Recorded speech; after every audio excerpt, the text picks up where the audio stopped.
اور وہی شہباز شریف صاحب کا گروپ جو ہے اسے وہ رسپانڈ کرے گا کہ وہ اس طرح سے چاہتے ہیں، چلے ہم بھی ایسے ہی کریں۔ یقیناً اس میں کہیں آپس میں جو ہے نا وہ کنٹراڈکشن ضرور ہوتی ہے،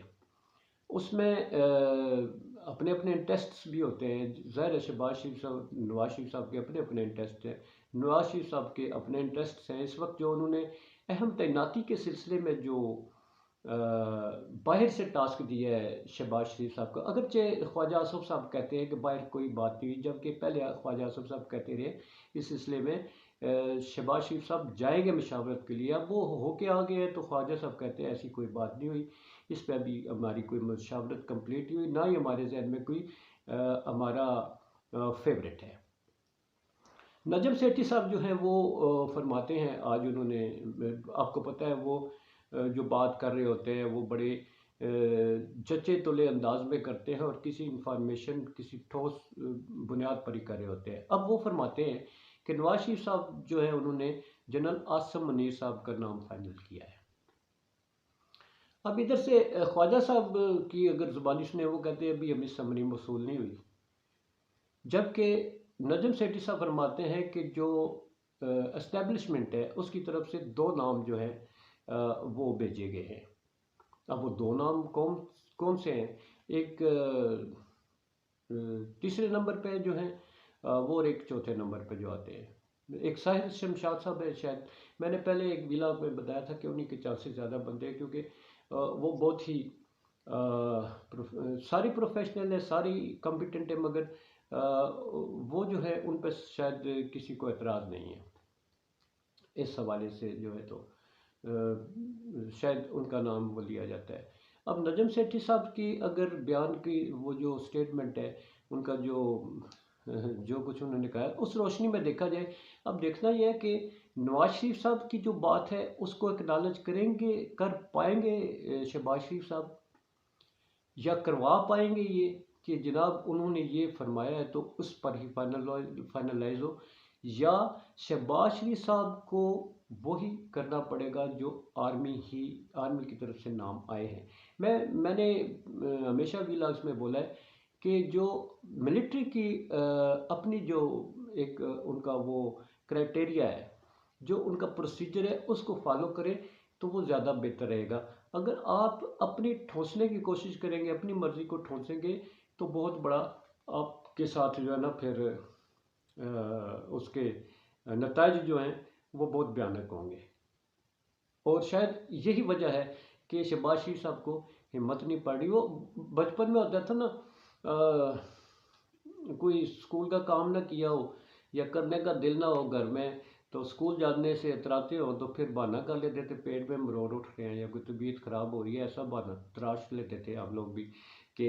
اسکول سے جان چھوٹ جائے، ٹاسک سے جان چھوٹ جائے۔ تو فی الحال شاید شہباز شریف صاحب جو اسی صورتحال سے گزرے ہیں۔ اس سلسلے میں جناب جو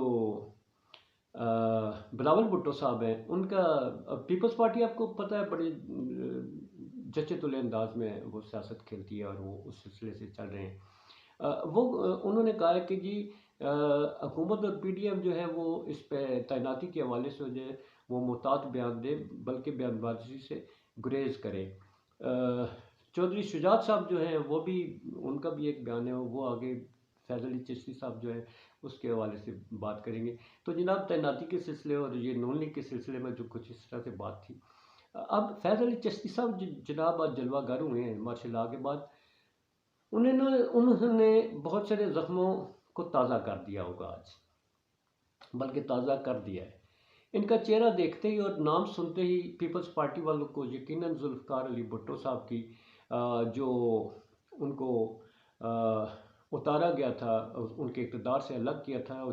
جس بھیانک طریقے سے جو ان کے ساتھ کیا گیا، شاید یہ ساری قوم جانتی ہے اور شاید نئی جنریشن نہ جانتی ہو۔ فیض علی چشتی صاحب وہ کردار ہیں، یہ ضیاء الحق صاحب کے رائٹ ہینڈ ہوتے تھے، اور جو بھی ہم ٹی وی پہ بچپن میں دیکھا کرتے تھے، اسکول میں پڑھا کرتے تھے اس وقت، تو یہ بڑی بڑی مونچھوں کے ساتھ بڑی ڈیشنگ قسم کی پرسنالٹی ان کی، ابھی بھی ظاہر بات یونیفارم میں ہوتے تھے، یہ ان کے رائٹ سائڈ پہ ہمیشہ ان کا چہرہ سامنے نظر آ رہا ہوتا تھا۔ تو یہ آج جمہوریت کی باتیں کر رہے تھے اور بڑا اچھا لگ رہا تھا جمہوریت کی باتیں کرتے ہیں، مگر انہوں نے تو جمہوریت کو کچلا تھا، انہوں نے جمہوریت کو کچلا تھا، اور کچلتے ہوئے جو ہے تو پھر یہ ایک قومی اتحاد تھی بنا اس وقت جو بھٹو صاحب کے خلاف تھا، یہ قومی اتحاد کے ان کا جو مطالبات تھے ان کے کاندھے پہ سوار ہو کے ایک مارشل لا لگایا تھا جسے قوم نہیں بھول سکتی۔ بھلے وہ مارشل لا جو ہے قوم اس وقت بھٹو صاحب سے تنگ تھی، ایک بنایا ہوا تھا، مہنگائی سے تنگ تھے، اور جناب پھر بہت سارے مسائل لے کے پھر انتخابات کی وہ کچھ تھی ڈالریوں کا سلسلہ اور یہ وہ اس کو لے کے تو پھر مارشل لا کا جواز تراشا گیا تھا، اور اس وقت بھی ایک بہت بڑا یہ رجیم چینج ہوا تھا، اور اس کا ایسا تھے جنرل فیض علی چشتی صاحب۔ آج تعیناتی کے حوالے سے جمہوریت کا درس دیتے ہوئے بڑا عجیب سا لگ رہا تھا۔ وہ فرماتے ہیں کہ جناب وزیر دفاع کو کیا پتہ کہ سینئرٹی اپائنٹمنٹ جو ہے وہ اس کا کرائٹیریا کیا ہوتا ہے، اور وزیر اعظم جو ہے اس کی جوریسڈکشن ہوتی ہے۔ جناب عرض یہ ہے کہ یہ سیاسی لوگ تو ہے ہی نہ اہل، انہیں تو پتہ ہی کوئی نہیں ہوتا، تو آپ مطلب ہے یہ تو ایسے ہی بیٹھے ہوئے ہیں نا، ان کی تعیناتی جو ہے وہ وزیر اعظم نے کرنی ہے۔ سمری جو ہے آپ کو بھی پتہ ہے، اور وزیر دفاع جو ہے ان کو بھی پتہ ہوتا ہے کہ جو سمری آئے گی اس میں اتنا تو وہ چھولے کھا کے نہیں بیٹھے ہوئے وزیر دفاع کے، انہیں پتہ نہیں ہوگا۔ بہرحال فیض علی چشتی صاحب جو ہیں ان کی آنا بھی بڑا سرپرائزنگ تھا، سرپرائز دیا۔ ویسے ایکس سروس مین جو تنظیم ہے ریٹائرڈ آرمی آفیسرز کی، اس کے یہ اس وقت جو ہے وہ پیٹرن ہیں جی، چیف پیٹرن ہے اس کے، تو اب وہ اب کیوں آئے، ایسے موقع پہ کیسے آئے ہیں، اور اسی سے جناب ساتھ ہی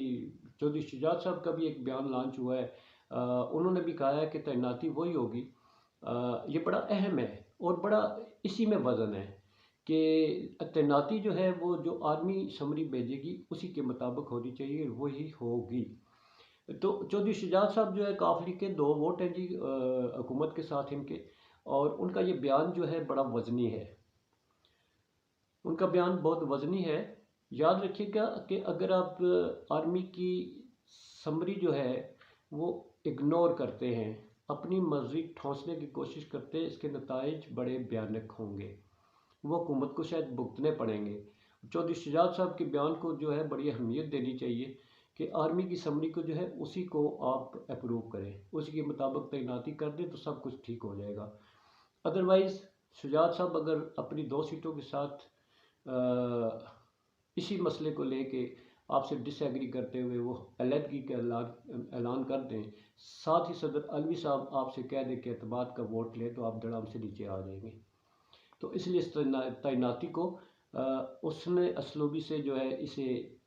طے کر لیں، اس میں پھڈا نہ کریں، آرمی ہماری جو ہے آرمی اس کی کام میں رکاوٹ نہ ڈالیں، ان کے فرائض بہت سارے ہیں، انہوں نے باہر بھی دیکھنا ہے اور اپنے گھر کے اندر بھی دیکھنا ہے، تو اس کو نہ پھڈے کے نظر کریں۔ اور یہ تھی بڑی امپارٹنٹ۔ تیسرا عمران خان صاحب کے خلاف ایک کردار لانچ کیا گیا جی، عمر فاروق ظہور صاحب ہے، یہ کوئی کہتے ہیں توشہ خانے کی گھڑی میں نے خریدی تھی، یہ وہ صاحب ہے جن کے بارے میں ارشد شریف شہید نے شہادت سے ایک 2 دن پہلے ہی آگاہ کر دیا تھا کہ یہ کردار ایک لانچ کیا جائے گا۔ تو اس کے حوالے سے پھر بات ہوگی ڈیٹیل میں، بہرحال ایک اور کوشش کی جا رہی ہے۔ معیشت کے حوالے سے بتا دیں، فائنینشیل ٹریبیون جو ہے اس نے جو رپورٹ دی ہے وہ بڑی خوفناک ہے، 64% جو ہے پاکستان کی ڈیفالٹ کے وہ خطرات ہیں۔ تو اسحاق ڈار صاحب آج اپیئر ہوئے تھے، وہ کہہ رہے تھے پیٹرولیم کی قیمتیں جو ہیں ان کو برقرار رکھا جائے گا۔ دوسری طرف گیس بحران سر اٹھا چکا ہے ملک میں بہت ہی شدت سے، تو اب ملکی معیشت کو کیسے سنبھالنا ہے، اسحاق ڈار صاحب کیسے اپنی وہ تجربے پتہ نہیں کدھر ہے، وہ ابھی تک قوم ان کا انتظار کریے، قوم مرے جا رہی ہے، بازار میں جائے تو سر پیٹتے ہیں، دکاندار کیا تو گاہک کیا۔ بہرحال دیکھیں جی، اللہ خیر کرے، اس کے بعد کیا کچھ ہوتا ہے، رب تعالیٰ عافیت رکھے۔ اپنا بہت سارا خیال رکھیے گا، میں اسی کے ساتھ اجازت چاہوں گا۔ خبریں بہت ساری ہوتی ہیں، ٹائم تھوڑا ہوتا ہے۔ اپنا بہت سارا خیال رکھیے گا۔ تو آئیے سارے مل کر اپنی دھرتی ماں کے لیے اسی یہ قائم ہے تو ہم سارے قائم ہیں جی۔ پاکستان زندہ باد، اور ساتھ ہی ہماری پاک افواج پائندہ باد۔ سلامت رہیے، اللہ حافظ۔